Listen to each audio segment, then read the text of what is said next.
El padre moderno despreció a la abuela en su frío lujo, hasta que su hija perdió.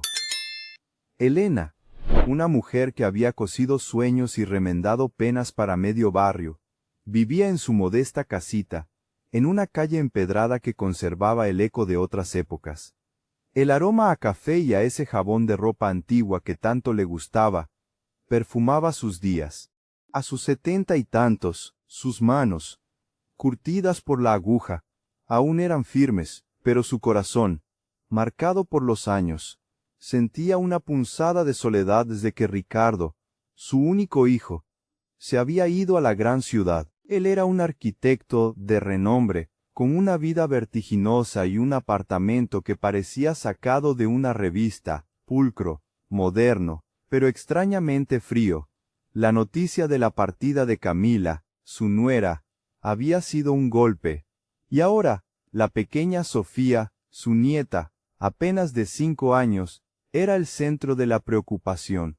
Sofía no lloraba con el estruendo de otros niños, sino con un silencio que era más desgarrador. Había cerrado su mundo, negándose a comer, sus dibujos plasmando solo sombras y su mirada, antes un farol de alegría, perdida en un vacío que ni los juguetes más caros podían llenar. Ricardo, práctico y metódico como su padre, intentaba resolverlo todo con la lógica de los negocios. Contrataba a los mejores especialistas, compraba los gadgets educativos más avanzados, inscribía a Sofía en las academias más exclusivas. Pero el alma de Sofía seguía latiendo en un compás diferente, apagado, inalcanzable. Elena, desde su retiro, escuchaba las noticias por teléfono. Ricardo la llamaba a veces, con la voz quebrada por el cansancio y la frustración. Mamá, no sé qué hacer con Sofía. No come, no juega, solo mira al vacío. Ya probé de todo. Elena sentía un nudo en el estómago. Conocía ese silencio. No era el silencio de la paz, era el de la desesperanza. Insistió en ir a la capital. Ricardo, con reticencia, aceptó. Mamá, no te quiero molestar. Tú ya has hecho mucho por mí. Además, Sofía necesita profesionales con enfoque. Pero Elena no se rendía. Quería ver a su nieta, darle un abrazo, aunque fuera breve. Llegó al apartamento de lujo de Ricardo, un lugar donde cada objeto parecía estar en su sitio, pero donde faltaba la calidez de un hogar verdadero. Sofía estaba sentada en el sofá, con la mirada perdida en la tableta. No saludó, no levantó la vista. Elena, con su voz suave y su presencia diminuta, se acercó despacio. Se sentó a su lado, sin intentar forzar el contacto. Ricardo la observaba desde la cocina, con una mezcla de gratitud por su presencia, y un profundo escepticismo sobre su utilidad. Elena pasó los días intentando pequeños acercamientos. Le ofrecía un trozo de bizcocho casero que había traído de su pueblo. Intentaba contarle historias de cuando Ricardo era pequeño, le mostraba fotos antiguas en blanco y negro. Sofía apenas reaccionaba. Las niñeras seguían con sus rutinas estrictas, los horarios, las comidas medidas, los tiempos de juego pautados. Pero el nudo en el estómago de Elena crecía, ese instinto ancestral que le decía que algo fundamental faltaba. Un día, Sofía se negó por completo a comer. La niñera lo intentó todo, primero con paciencia, luego con evidente frustración. Ricardo llegó del trabajo, y la encontró con los ojos mareados. No quiere nada, señor. Dice que no tiene hambre y se encierra. Ricardo suspiró, agotado, el traje arrugado, el rostro hundido. Entró al cuarto de Sofía. La pequeña estaba acurrucada en la cama. De espaldas, su pequeño cuerpo temblaba silenciosamente. Él intentó hablarle, abrazarla, pero ella se encogió más, como una flor que se cierra al sol. El silencio era insoportable, pesado. Elena, en la cocina, preparaba una sopa de fideos, de esas que curan el alma, con hierbas de su jardín. Oyó el murmullo de Ricardo, el silencio de Sofía. Su corazón de abuela se encogió. Sabía que Sofía no necesitaba una dieta especial ni terapia de juego sofisticada en ese momento. Necesitaba consuelo, calor humano. Ricardo bajó las escaleras. Mamá, no sé qué hacer. Está empeorando. Elena lo miró, sus ojos llenos de una sabiduría serena. Ricardo, déjame intentarlo, a mi manera. Sin prisas, sin libros. Él dudó, su mente pragmática, chocando con el instinto ancestral. Mamá, con todo respeto, ya los médicos han sido muy claros. No hay que desviarse de sus indicaciones. ¿Y tus métodos? Son de otra época. La frase no fue ofensiva, pero el subtexto era claro. No confiaba en ella, en sus viejas costumbres. Solo déjame probar, insistió Elena. Ricardo, al límite de su paciencia y su intelecto, asintió, aunque con gesto de rendición. Elena subió al cuarto de Sofía. La encontró tal como la había dejado Ricardo. Se sentó en la cama, con la sopita humeante en un tazón de cerámica, la misma que usaba en su casa. No forzó, no habló, solo se sentó allí, en silencio, dejando que el aroma a hogar, a cuidado, llenara el cuarto aséptico. Después de un largo rato, Sofía se giró lentamente. Sus ojos opacos se encontraron con los de su abuela. Elena le ofreció una cucharada, la mano temblorosa, no de miedo, sino de esperanza. Sofía dudó, pero el calor, el olor, la presencia paciente, y sin exigencias de su abuela, fueron más fuertes que su desgana. Abrió la boca. La primera cucharada fue un acto de fe. Luego vino otra, y otra. Sofía comió casi todo el tazón, sin prisa, sin queja, con la mirada ahora fija en su abuela, como si la estuviera viendo por primera vez. Cuando terminó, Elena le cantó una viejísima canción de cuna, de esas que solo las abuelas conocen, con la voz un poco ronca, pero llena de ternura. Y por primera vez en semanas, Sofía se durmió profundamente, con una pequeña sonrisa en los labios, el rostro relajado. Elena bajó al salón. Ricardo estaba esperándola, con el ceño fruncido, una mezcla de esperanza y temor. ¿Cómo está? ¿Comió? Elena asintió, sus ojos brillando. Durmió. La palabra salió como un suspiro de alivio. Ricardo la miró, incrédulo, buscando una explicación lógica. ¿Y qué le diste? ¿Qué hiciste?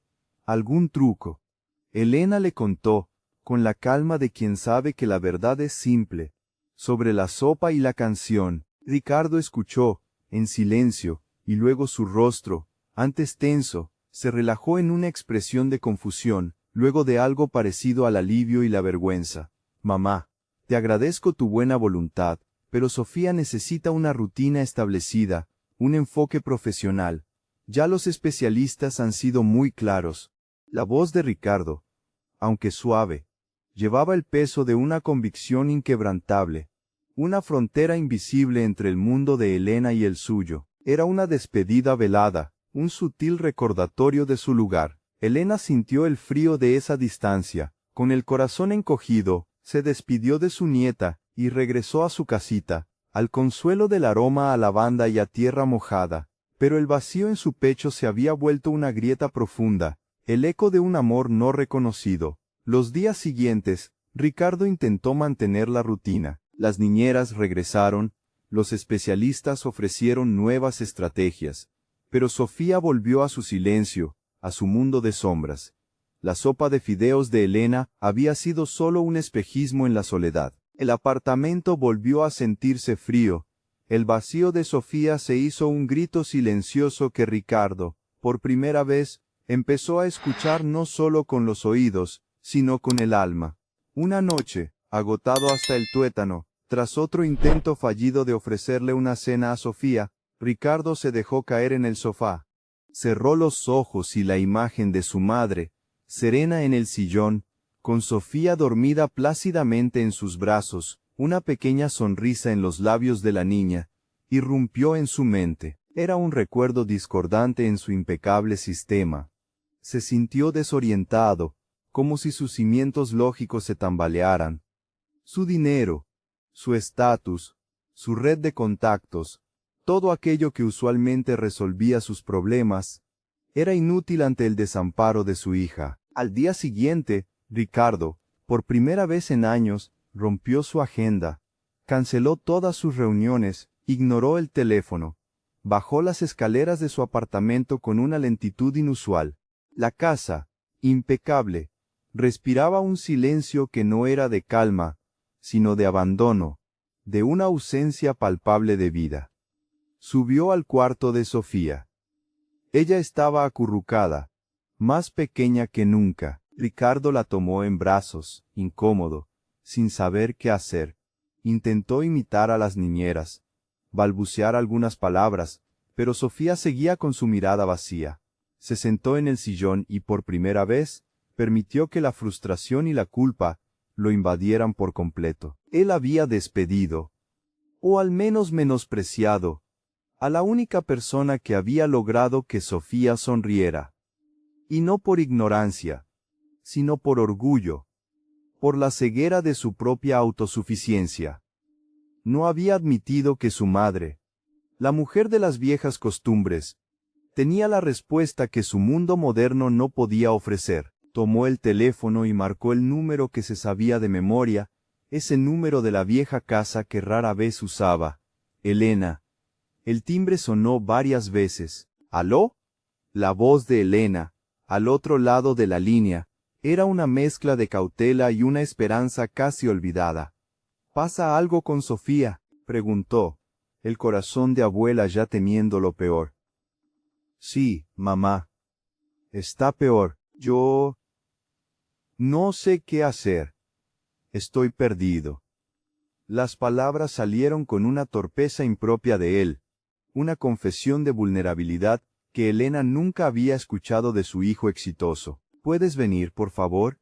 No como visita, ni para ayudar a la niñera. Necesito que vengas como abuela. Necesito que me ayudes a entender, a mí y a ella. Elena cerró los ojos, no por triunfo, sino por la profunda resonancia de una verdad que solo el amor incondicional puede pronunciar. Voy para allá, respondió, su voz firme, sin atisbo de reproche, sin condiciones, solo la promesa de un amor que perdona y sana, que siempre está.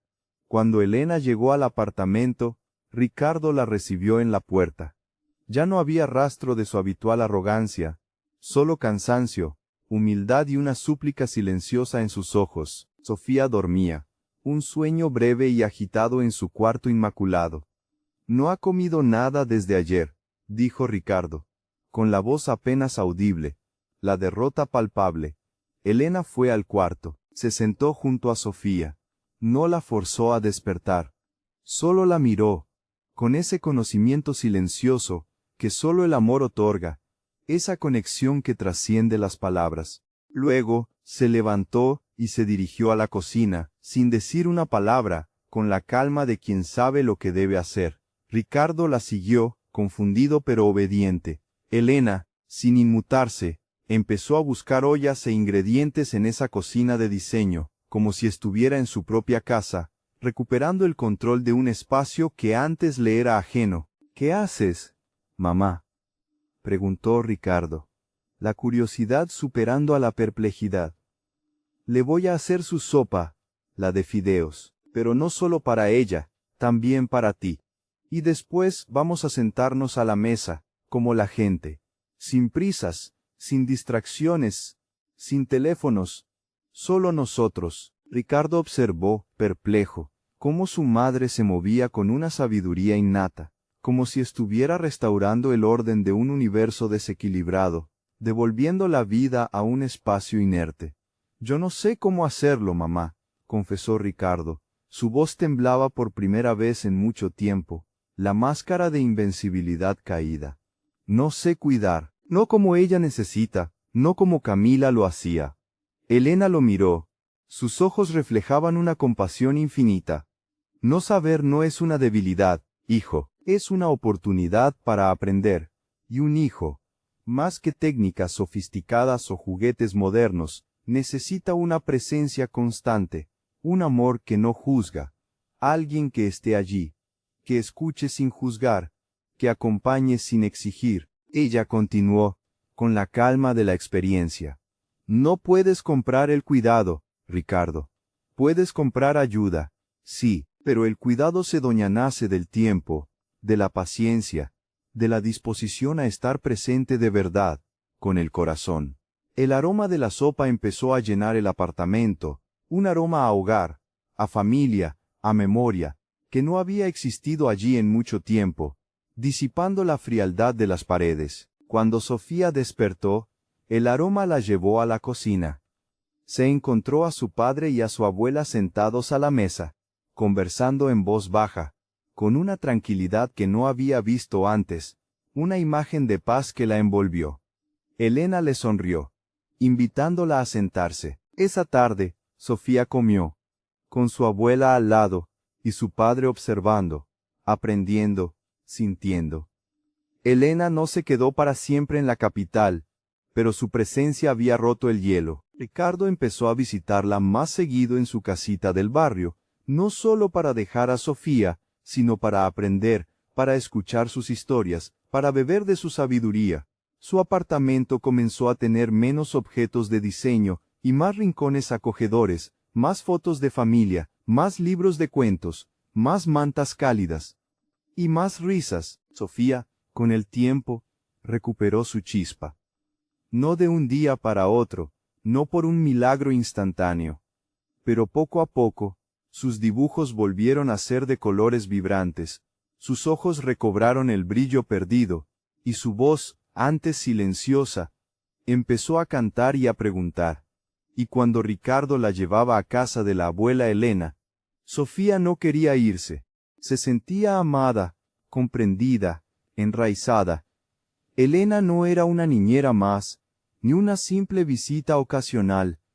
Era el ancla que Ricardo y Sofía necesitaban. Su sabiduría no venía de libros, sino de la vida, del amor incondicional, de la presencia que nadie podía comprar ni nadie podía reemplazar. La casa de Ricardo seguía siendo grande, pero ya no era un espacio vacío. Se había llenado del calor del hogar, del aroma a sopa casera, de las risas de Sofía, y todo gracias a una abuela, Elena, que le enseñó a su hijo que el amor y el cuidado no se compran con dinero, sino que se cultivan con el corazón, con la paciencia y con la simple pero poderosa presencia. Su legado no eran propiedades ni empresas, sino un hogar, restaurado por la fuerza tranquila de su sabiduría y su amor inquebrantable. Ella era la raíz, el pilar, la guardiana silenciosa de ese afecto que al final lo cura todo, y ese, sin duda, es el tesoro más grande. Y ahora quiero saber de usted, de su valiosa experiencia. ¿Cree que Elena, con su sabiduría y su instinto de abuela, hizo lo correcto al intervenir, aunque al principio no fuera valorada? ¿Qué consejo le daría a Ricardo para reconectar con su hija y con las raíces de su familia? Deje su comentario aquí abajo y díganos desde qué ciudad nos acompaña. Si esta historia le llegó al corazón, déjenos un me gusta, suscríbase al canal y active la campanita para no perderse nuestras próximas historias. Y no olvide compartir este video con alguien que necesite un recordatorio de que el amor más simple es a menudo el más poderoso. Gracias por acompañarnos hasta el final. Hasta la próxima historia.